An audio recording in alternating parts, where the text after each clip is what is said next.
Goed julle, ons het laasweek gekyk na wat dit beteken om die inwoning van die Heilige Gees te beleef. As hy in ons woon, wat dit beteken. Vandag gaan ons kyk na wat dit beteken om vervul te word met die Heilige Gees. Nou, inwoning, wanneer ek tot bekering kom, tot wedergeboorte kom, dan ontvang ek die Heilige Gees, wat in my woon. Ek ontvang hom, en hy kom woon in my. En daarmee saam ontvang ek die vrug van die Gees, wat in Galasiërs 5 beskryf word. Ons het laasweek breedvoerig hieroor gepraat. Jy kan nie 'n Christen wees, as die Heilige Gees nie in jou is nie. Dis die eerste belangrike ding wat ons moet weet. Maar jy kan 'n Christen wees, sonder om vervul te wees met die Heilige Gees. So, ons moet dit nie ingewikkeld probeer maak vanoggend nie. As jy 'n volgeling van Jesus is, en glo dat Jesus die Here is, dan is die Heilige Gees in jou, hy woon in jou. Maar dit beteken nie noodwendig, dat jy vervul is met die Heilige Gees nie. En dat jy sy volheid ervaar nie. Wat beteken dit om vervul te word met die Heilige Gees? Is 'n baie duidelike aksie van die Heilige Gees na jou bekering, wedergeboorte. Dis wanneer gelowiges, luister mooi, wanneer gelowiges gevul word met die krag en die leiding van die Heilige Gees om in ons daaglikse lewe ons roeping te kan uitleef. Sodat ons doelbewus vanuit sy volheid kan lewe, elke dag. En dit gaan gepaard met die gawes van die Gees. Ons gaan net nou meer daaroor sê. 1 Korintiërs 12.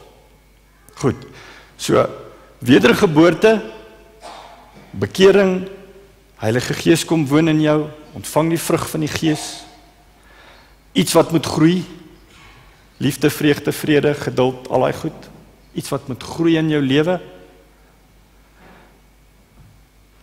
Op 'n latere stadium, of selfs met bekering, kan jy vervul word met die Heilige Gees. Ons sien voorbeelde daarvan in die woord. Maar dis iets wat herhaaldelik kan plaasvind. En jy ontvang die gawes wat die Here gee, soos wat hy wil, en sodat dit nuttig kan gebruik word vir dit wat hy wil hê dit moet gebruik word. Het is duidelik dat ons om vervul te wees met die Heilige Gees, is 'n opdrag. Hoor julle dit? Dis 'n opdrag, dis nie 'n opsie nie. En omdat ek dink die meeste van ons groot geword het met die veronderstelling dat om vervul te word met die Heilige Gees 'n opsie is, het ons net nie gesteer aan hierdie opdrag nie.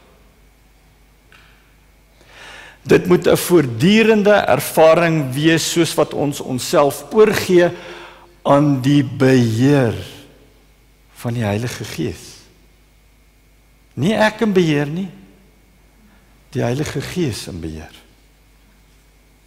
Die vervulling van die Heilige Gees bekragtig ons met wysheid, met verstaan, met danksegging, met vreugde, onderwerping aan die wil van God in alle areas van ons lewens. Die vervulling met die Heilige Gees word meestal verstaan as die Heilige Gees wat meer beheer wil neem oor my lewe, oor 'n gelowige se lewe, nê, wat uit die aard van die saak tot 'n verandering in gedrag en gesindheid wat dit sal beteken.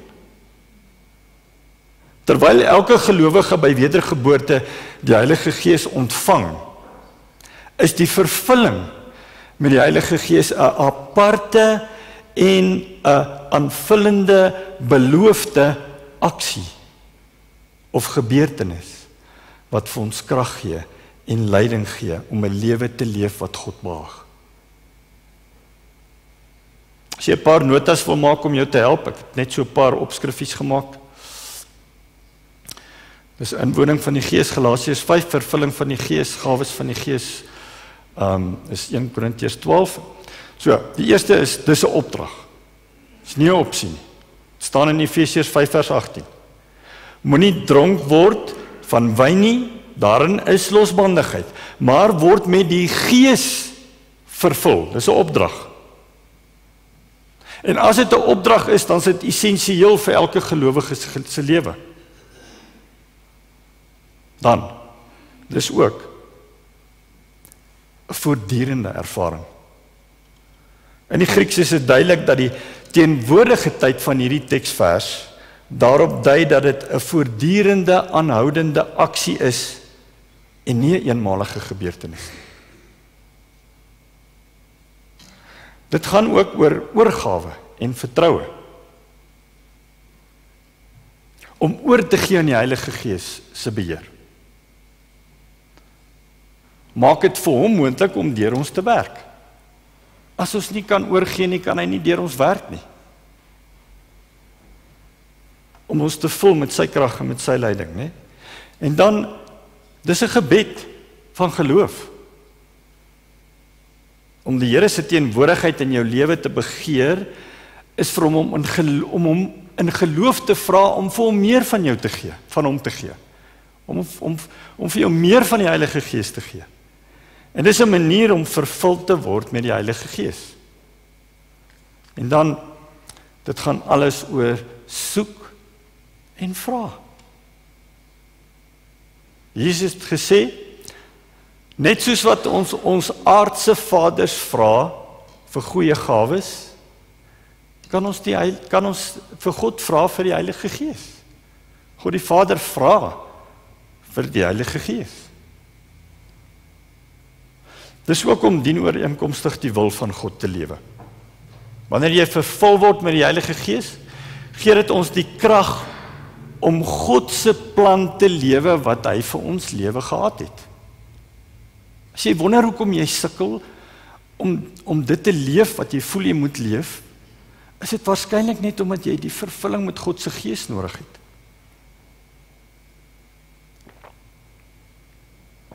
Wanneer ons wysheid soek, en insig soek, en onderskeiding soek, en vreugde, en dankbaarheid. Dit gaan daaroor om beheer oor te gee van jou lewe. So eenvoudig soos dit. Ons laat die Heilige Gees toe om elke area, elke aspek van ons lewe te kom vul. Nie net die areas wat ons kies nie, elke aspek, elke area. Soos 'n handskoene, miskien het julle al hierdie illustrasie gesien. Ons vat hierdie handskoen. So handskoene kan baie goeders doen. Hulle is natuurlik, in die natuurlike lewe is hulle gemaak vir 'n sekere doel. Soos hierdie een waarskynlik vir skottelgoed was gemaak is, en hierdie een miskien gemaak is om 'n motor te bestuur. Hulle het almal 'n wêreldse doel. Maar hulle kan nie iets in die bonatuurlike doen nie. Kan nie wonderwerke plaasvind. Hierdie handskoen kan nie wonderwerke doen nie. Ook nie hierdie een nie, ook nie hierdie een nie. Dit kan net nie. Enigste manier vir hulle is om bonatuurlike krag te ontvang. Om die Heilige Gees toe te laat om deur hulle te werk. Om hulle te vul. Soos hierdie een vir skottelgoed gemaak is, en ek sê vir hom, was die skottelgoed. Nothing is gonna happen. Ek kan hom dalk 'n bietjie aanmoedig. Hom sê, toe man, jy's gemaak vir skottelgoed was. Jy weet hoe om dit te doen, doen dit nou. Gaan sukkel. Die illustrasie is eintlik embarrassing, julle. Dan dink ek, wel, okay, miskien het hy so 'n bietjie opleiding nodig. En ek maak 'n videoetjie waar ek dit was en ek wys dit vir hom. of ek gee teaching, niks gaan gebeur nie. En dan later dink ek, wow, miskien het hy net 'n bietjie hulp nodig. En ek gooi nog so 'n paar handskoene by, om aan te moedig. Het gaan nie gebeur nie. Al is hierdie handskoen gemaak vir 'n spesifieke werk, as hy nie toelaat dat die Heilige Gees hom vul en elke area van sy lewe vul, nie net sommiges nie, maar elke area, gaan hy nie kan doen waarvoor hy geroep is nie. Gaan hy nie God kan behaag nie. Die Heilige Gees moet elke area van jou lewe vul. En dan sal jy kan doen wat jy moet doen. En dis hoe 'n Christen se lewe werk. Ons het die kapasiteit. Ons is daarvoor gemaak. Maar as ons nie die Heilige Gees toelaat om ons te vul nie, gaan ons dit nie reg kry nie. Ons het net nie die krag daarvoor op ons eie nie. Dit gaan daaroor om die krag van die Here te ervaar. Die vervulling van die Heilige Gees gee vir ons die geestelike krag wat ons nodig het in ons lewens. Dit help om die geestelike dors wat almal van ons het as gelowiges, om dit te les, sodat ons meer effektief vir die Here kan wees. Kom ek sê ook net dit. Ons het nou gesien om vervul te wees met die Heilige Gees, gee vir ons die krag wat ons nodig het, om in die eerste plek te weet dat ons gered is. Dit laat mens dadelik besef, ek is gered. Maar ook om vanuit die volheid van die Gees te kan lewe. Nou wat sê Nehemia 8 vers 11? Daar staan, the joy of the Lord is my strength. Die vreugde van die Here is my krag. En ek wil hê julle moet weet dat daar krag is in die vreugde om te weet dat jy gered is. Dit gee vir ons die krag en die moed om te getuig. Die oomblik wat ek weet dat ek gered is, sal ek graag wil getuig. Sal ek graag vir ander wil vertel. Wat met my gebeur het, kan met jou ook gebeur. Dit was vir my baie lank moeilik geweest om hierdie vreugde ding te verstaan, want ek weet ek is vervul met die Heilige Gees. Dit is nie asof jy altyd die vreugde in my lewe kan sien nie. Ek is maar 'n ernstige ou. Ek het al gehoor hoe mense sê, as jy jou die eerste keer ontmoet, jy is maar 'n kwaai ou. En dit het my lank gepla. Totdat ek besef het, ek het absoluut vreugde oor die feit dat ek weet dat ek gered is. En ek het geen tekort aan moed om te getuig nie. Maar wat die vrug aanbetref, wel, ek kan verseker vriendeliker wees. Ek weet, ek is jammer julle. Want om vervul te wees met die Heilige Gees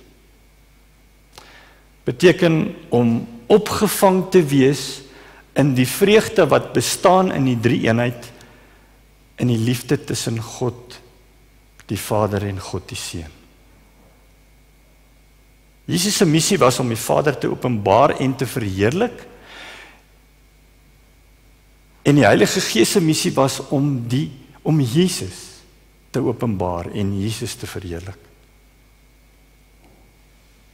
So as ek vervul is met die Heilige Gees, kan ek nie anders as om Jesus te wees vir mense wat besig is om verlore te gaan nie, en vir medegelowiges nie. Dis wat Petrus gepreek het op Pinksterdag. Wat het Petrus gepreek? Die Heilige Gees? Nee. Hy het Jesus gepreek. Bekragtig deur die Heilige Gees wat hom vervul het. Het hy Jesus gepreek.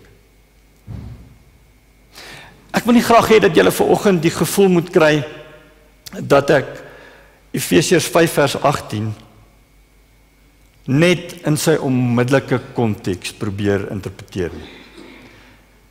Dieselfde woorde in verskillende tekste in die Bybel kan natuurlik as gevolg van die konteks verskillende betekenisse hê. Daar's natuurlik Nuwe Testamentiese gedeeltes wat praat van die vervulling met die Heilige Gees en ander wat praat van die doping met die Heilige Gees. So as natuurlik 'n wyeer konteks waarna ons moet kyk. So, luister baie mooi fyn volgend. Ek wil julle nie graag verloor nie. Daar word in al 4 die evangelies verwys na Johannes die Doper wat gesê het, ek het julle wel met water gedoop, maar hy, dis Jesus, sal julle doop met die Heilige Gees. Al 4 die evangelies staan dit, Matteus, Markus, Lukas, Johannes. Die enigste 2 skrywers in die Nuwe Testament wat op ander plekke hierna verwys, die doping met die Heilige Gees, is Lukas in die boek Handelinge en Paulus in 1 Korintiërs. Lukas verwys 2 keer daarna, in Handelinge 5 en Handelinge 11, en Paulus verwys daarna in 1 Korintiërs 12. Maar dit lyk nie of Lukas en Paulus na dieselfde ding verwys. Dit lyk of dit vir Paulus identies was aan wedergeboorte, terwyl dit vir Lukas identies was aan om vervul te word met die Heilige Gees. Na daai eerste ervaring, van die volheid van die Heilige Gees, met of na jou bekering. Wat regtig belangrik is in die skrif, is nie dat 'n sekere frase, soos hierdie gedeelte in Efesiërs, dat dit oral dieselfde betekenis het nie, maar dat die realiteit wat die frase beskryf, nie teenstrydig is met die ander gedeelte in die woord waar dit voorkom. So Paulus en Lukas het nie nodig om die frase doping met die Heilige Gees in presies dieselfde konteks te gebruik nie. Julle kan gaan lees wat Paulus geskryf het in 1 Korintiërs 12, waar hy onder andere sê, omdat ons almal een liggaam geword het, is ons almal met die een Gees gedoop, of ons nou Jood of Griek is, slaaf is of vry is, ons is almal van die een Gees deurdrink. So hiervolgens het Paulus die doop van die Gees beskou as die daad waardeur die Gees ons lede gemaak het van die liggaam van Christus. Onthou julle, daar was 'n tyd wat ons vervreemd was van God, sonder Christus. Onthou julle, ons het gesê, ons was geestelik dood, Efesiërs 2. Maar toe het die Heilige Gees ons lewend gemaak, deur in ons te kom woon, en ons te verenig met die lewende Christus en met die liggaam van Christus. Dis 'n eens en vir altyd gebeurtenis. Dit word nie herhaal nie. En nêrens vermaan Paulus of Lukas ooit enige gelowige om gedoop te word met die Heilige Gees nie. Dit lyk egter of Lukas iets anders bedoel met die frase doping met die Heilige Gees, naamlik iets wat baie dieselfde is as om vervul te wees met die Heilige Gees. Nou, julle moet my asseblief nie verloor nie. Nie 'n eenmalige gebeurtenis nie.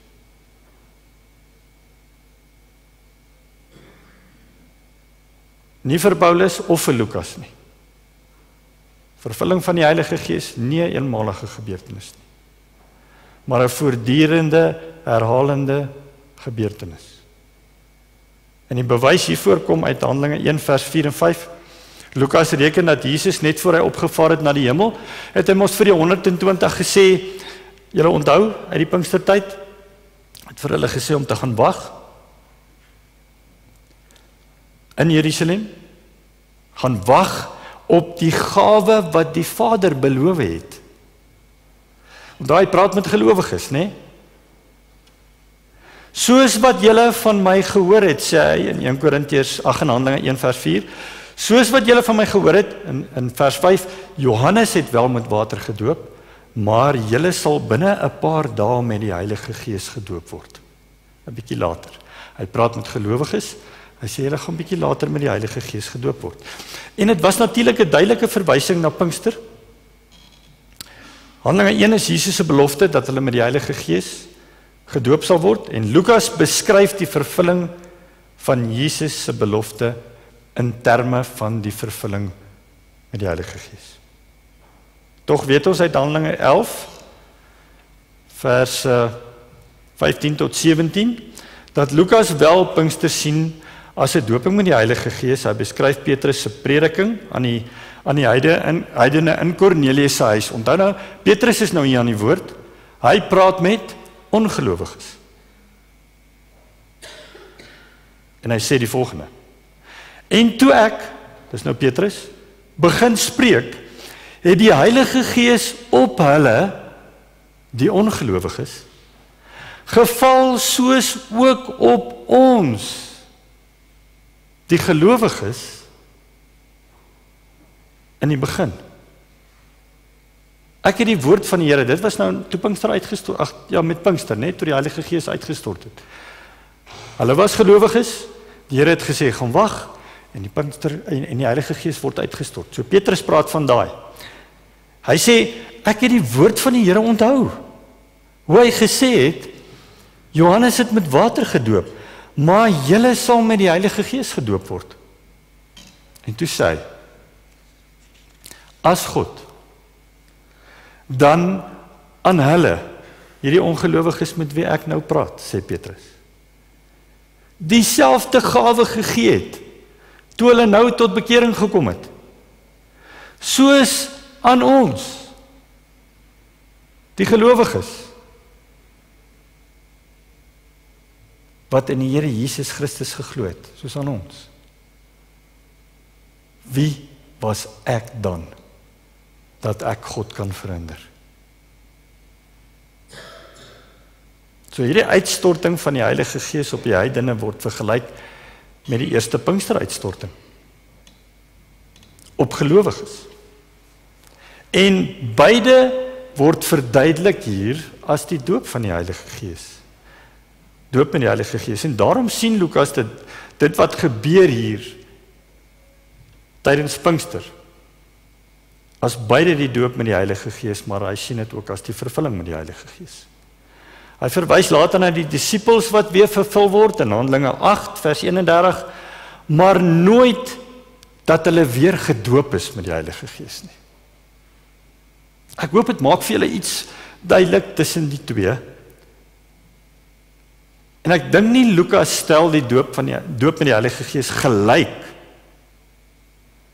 aan ons geestelike wedergeboorte soos Paulus nie. Dit sou beteken het dat al die apostels wat Jesus bely het en wat sy leringe gehoor het en hom lewend gesien het en wat die skrif verstaan het, dat hulle eintlik geestelik dood was. En ons weet tog dit was nie so nie. Hulle was nie slawe van die vlees nie. Hulle het Jesus gevolg, saam met hom gewees tot op Pinksterdag. Lukas sou sê, nee, hulle was reeds wedergebore met die Heilige Gees in hulle. Inwonend. Maar hulle het nog nie die volheid van die Gees ervaar nie. Wat die Here in hulle kan doen deur die krag van sy Gees nie. Maar na Christus sy dood, sy opstanding, nadat hy opgevaar het, is dit die Here se doel om ons die volheid van sy Gees te laat ervaar. So, wanneer 'n persoon vir die eerste keer die volheid van die Heilige Gees ervaar, dalk met jou bekering, dit gebeur soms, of later, dan is dit wat Lukas bedoel het om gedoop te wees met die Heilige Gees. Paulus aan die ander kant dink ek gebruik hierdie frase dooping met die Heilige Gees om te verwys na die momentum van jou bekering of jou wedergeboorte. Goed, kom ons kyk net, as ek 'n bietjie kan opsom na hierdie tabel. Ek het gesê wedergeboorte of jou bekering, Heilige Gees kom woon in jou, dit gaan saam met die vrug van die Gees wat jy ontvang. Dan herhaaldelik word ons vervul met die Heilige Gees en die gawes wat God gee vir elkeen van ons. Herhaaldelik, dit kan weer gebeur. Dit kan weer gebeur. Dit kan selfs gebeur by die inwoning, die dag as jy tot bekering kom. So as iemand jou ooit vra, as iemand jou ooit sou vra, of jy gedoop is met die Heilige Gees, moet jou reaksie die volgende wees. Wat bedoel jy met die doping van die Heilige Gees? Dit is baie duidelik, dit is baie belangrik dat dit duidelik gedefinieer moet wees, anders kan jy nie die vraag reg antwoord nie. Wat bedoel jy met die doping van die Heilige Gees? As hy byvoorbeeld sê, ek bedoel, dis die moment na jou wedergeboorte, toe die Heilige Gees jou vervul het en jy in ander tale begin praat het, in ander tale begin spreek het, soos beskryf in Handelinge 2, dan sou sommige van ons sê, ja, ek het dit ervaar. En ander sou sê, nee, ek het nog nooit in tale gespreek nie. Maar beide moet eintlik antwoord dat daai definisie wat hierdie persoon nou beskryf het,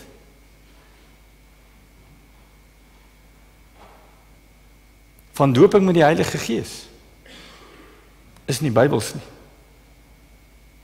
Daar is geen manier hoe jy kan argumenteer vanuit Handelinge dat dit die Here se bedoeling is dat doping met die Heilige Gees altyd gepaard gaan met die spreek in tale nie. En Paulus leer in 1 Korintiërs 12 vers 10 dat die Here nie die gawe van spreek in tale vir elkeen gee nie. Nie noodwendig nie. Doping met die Heilige Gees kan of kan dalk nie die spreek in tale tot gevolg hê.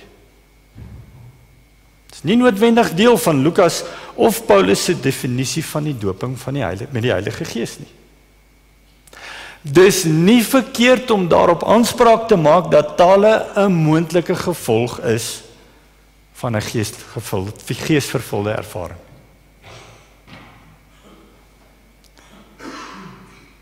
Dis een van die gawes wat ek persoonlik later na my bekering ontvang het. Jy kan dalk redeneer dat daardie gawes wat in 1 Korintiërs 12 beskryf word, nie vandag meer bestaan nie. Daar's geen bewyse dat God bedoel het dat daai gawes tot 'n einde moet kom voordat God se beloftes almal eendag in vervulling gekom het nie. So, nou baie ervarings, ek gehad het met die gawes van die Gees en ervarings saam met al ons charismatiese vriende van die, soos wat ons hulle genoem het, die insektekerke. Laat ons nooit enige gawes van die Heilige Gees minag of verwerp nie. Ook nie die gawe van spreek in tale nie. Net terug by die vraag, wat die persoon jou sou vra of jy gedoop is met die Heilige Gees. As hy Paulus se definisie sou gebruik, en hy sê, ek bedoel, is jy deur die Gees gedoop tot een liggaam verenig in Christus deur die Heilige Gees? Korintiërs 12 vers 13. Dan behoort alle gelowiges se antwoord te wees. Ja, verseker is ek met die Heilige Gees gedoop.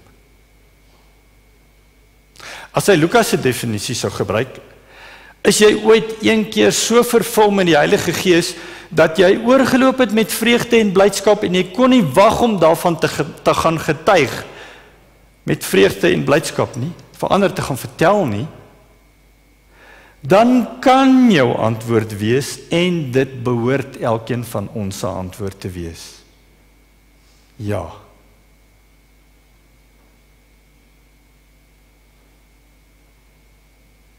En dis presies wat met my gebeur het, die eerste keer toe ek vervul is met die Gees. Ek kon nie wag om by die huis te kom om vir Betsy te vertel, ek besef daar's mense wat verlore gaan. Ek het skielik 'n liefde vir ander mense gehad wat ek nooit gehad het nie. Paulus praat van die geestelike babas of kinders in Christus. En Lukas en Paulus sou saamstem dat wat hierdie geestelike babas nodig het, is om te groei. Hulle het meer van die Heilige Gees nodig in hulle lewe. Ons kom tot bekering en ons weet nog nie veel nie. Ons moet die woord leer ken en ons moet groei en ons moet die vrug begin dra en ons het meer van die Heilige Gees nodig om ons te help en ons krag te gee. Paulus sou dit die ervaring noem van vervulling met die Gees, terwyl Lukas sou saamstem, maar hy sou die eerste ervaring van die volheid van die Heilige Gees sou hy ook noem die doop met die Gees. So terwyl die doping met die Heilige Gees verskillend gebruik word deur Paulus en Lukas, beskou hulle dit wat ons nodig het en dit wat God gee as basies dieselfde. Wat ons egter moet soek, alle volgelinge van Jesus, is dat die Here sy Gees oor ons uitstort op 'n manier wat ons vul met die vreugde en die moed, die vrymoedigheid om tydig en ontydig te getuig van die liefde van Jesus.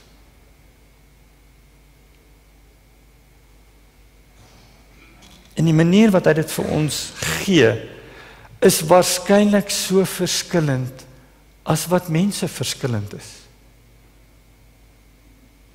Dit kan gebeur in 'n oomblik van ekstase en vreemde tale, of dit kan gebeur in 'n oomblik van ekstase en emosie sonder tale. Dit kan gebeur in 'n tyd wat jy jouself afsonder en net die Here soek in 'n tyd van Bybelstudie en gebed.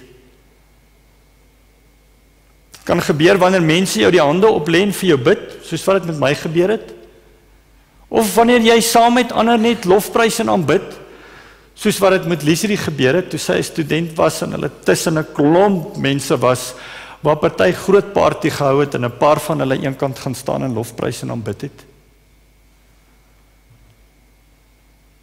Hoe dit ook al gebeur, ons eerste ervaring met die volheid van die Heilige Gees is maar net die begin van 'n lewenslange stryd om altyd vervul te wees met die Heilige Gees.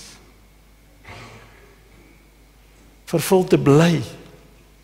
En dit bring my terug by Efesiërs 5 vers 18, waar die woordige tyd van die werkwoord in Grieks presies dit beteken. Bly vervuld met die Heilige Gees. Wat beteken dit in konteks? Wees versigtig met jou lewenswandel. Lewe nie onwys nie. Lewe met wysheid. Ons moet die tyd uitkoop, want ons lewe in bose dae. Julle, as jy dit nog nie weet nie, weet ek nie in wat se wêreld bly jy nie. Nie dronk word van wyn nie, maar word vervul met die Heilige Gees vir wysheid, vir kennis, vir 'n gees van onderskeiding, vir geloof, sodat jy 'n uitleg van tale kan doen, sodat jy vir mense 'n woord van opbou en bemoediging en vertroosting kan gee. Die gawes wat die Here afsonderlik uitdeel soos wat hy wil. Die gawes wat hy gee tot voordeel van ander, met die oog op dit wat nuttig is. Met die oog op dit wat nuttig is. Die beste manier om met die bose te deel, is nie 'n happy hour in die plaaslike kroeg nie. Dit is om vervul te word met die Heilige Gees. Psalm 4 vers 8 tot 9 sê Dawid, ek weet nie of ek agter geraak het nie, nee. U het my reeds groter vreugde laat belewe as wat daar is by mense wat koring en wyn in oorvloed het. Nou sal ek onbesorg gaan lê en dadelik aan die slaap raak, want Here, U alleen laat my veilig woon. Dis aan julle kan vorentoe kom asseblief. So die vraag is, hoe word ek vervul met die Heilige Gees?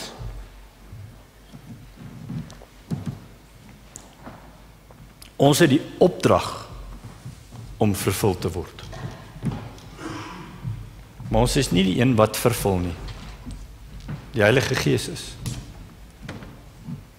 En die antwoord hierop in die Nuwe Testament is dat God dit so bestem het om met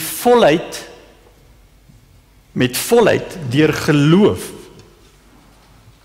in ons lewens te beweeg. God het bedoel dat die Heilige Gees in volheid deur geloof in ons lewens beweeg. So die weg waardeur die Heilige Gees toegang vind, is die weg van geloof. Lukas sê in Handelinge 6 vers 5 sê hy van Stefanus, hulle het Stefanus gekies, 'n man met 'n vaste geloof en vol van die Heilige Gees. En hy sê van Barnabas in Handelinge 11 vers 24, Barnabas was 'n goeie man, vol van die Heilige Gees en met 'n vaste geloof. So dit lyk my die twee gaan saam. As 'n persoon gevul is met geloof, kan hy vervul word met die Heilige Gees. En die belangrikste teks in Paulus se geskrifte is om dit te bewys is in Romeine 15 vers 13. En mag die God van hoop julle vervul met alle blydskap en vrede deur die geloof dat julle oorvloedig kan wees in die hoop deur die krag van die Heilige Gees.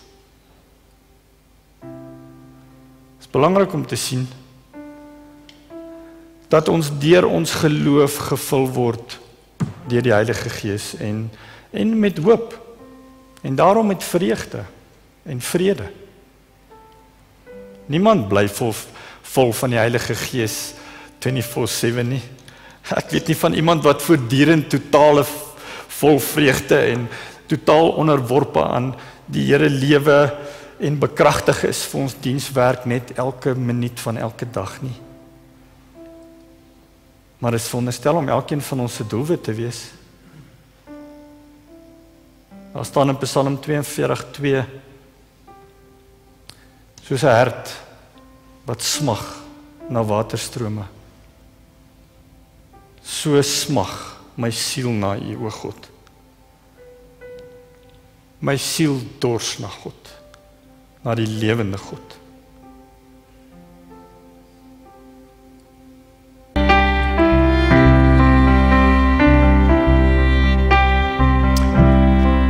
Om hierdie dors te les, moet ons die veg van geloof veg. Ons moet ons siel aanspoor. Ons moet ons siel bemoedig, aanspreek met hierdie boodskap van hoop. Dawid het gereeld sy eie siel aangespreek. Sodat daar ook van my en jou gesê kan word later, hulle het 'n vaste geloof gehad en was gevul met die Heilige Gees. Ek gaan vir jou vandag geleentheid gee. As jy voel dat jy die vervulling met die Heilige Gees wil hê, dan kan jy vorentoe kom, jy kan hier kom staan, ons wil graag vir jou bid. En al wat jy nodig het om te doen, is om die Heilige Gees te vra om jou te vul. En om bereid te wees, gewillig te wees om net oor te gee aan hom. En dan ontvang jy dit in geloof. Vertrou net die Here daarvoor. Vertrou hom dat hy jou gebed sal verhoor, dat hy jou sal kom vul met sy Gees. En dan gaan jy vandag hier weg met die vertroue en die wete en die vrede dat die Heilige Gees jou sal lei in al jou areas van jou lewe.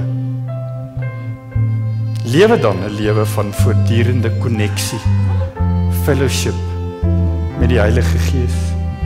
Praat met hom, aanbid hom, Erken sy teenwoordigheid in jou lewe. Dit is my so mooi, nou die dag sit ek daar by Ian in sy huis en stadium lei sy foon, ek tog sy foon lei. Hy sê toe nee, dis net 'n reminder. 'n Reminder wat elke uur afgaan om my te herinner ek moet connect met die Here. En dan gaan lewe jy net 'n lewe van gehoorsaamheid. En jy behaag die Here in elke area van jou lewe. As jy voel jy wil graag die volheid van die Heilige Gees in jou lewe ervaar, kom staan hier voor. Ons is 'n paar wat vir julle gaan bid. Ek en Liserie het die vervulling van die Heilige Gees verskillend ervaar in ons lewe. Maar ons weet dit was 'n goddelike en lewensveranderende ervaring. Ons het geweet iets het gebeur, maar ons het nie geweet wat eintlik gebeur het nie, want ons het nie die lering gehad wat julle vandag gehad het nie. En ek weet baie van julle het al soortgelyke ervarings gehad. Ek het 'n paar van julle gevra om saam met my te kom bid vir julle. So, as jy voel vanoggend, jy wil net die volheid van die Gees ervaar, kom staan hier, ons gaan graag saam met jou bid. Vader, ons kom nou na U toe, in die naam van Jesus, terwyl hulle wat vorentoe kom, in vertroue en geloof, Here, wil ons U vanoggend net kom vertrou dat U elkeen van ons, dalk vir die eerste keer, dalk by hernuwing sal kom vul met U Heilige Gees. Kom vul ons opnuut asseblief, Here, want ons wil U krag ervaar in ons lewens. Nie net die krag om te weet dat ons gered is nie, maar die krag ervaar om tydig en ontydig getuies te wees van die liefde van Jesus Christus. Dankie, Here. Dankie.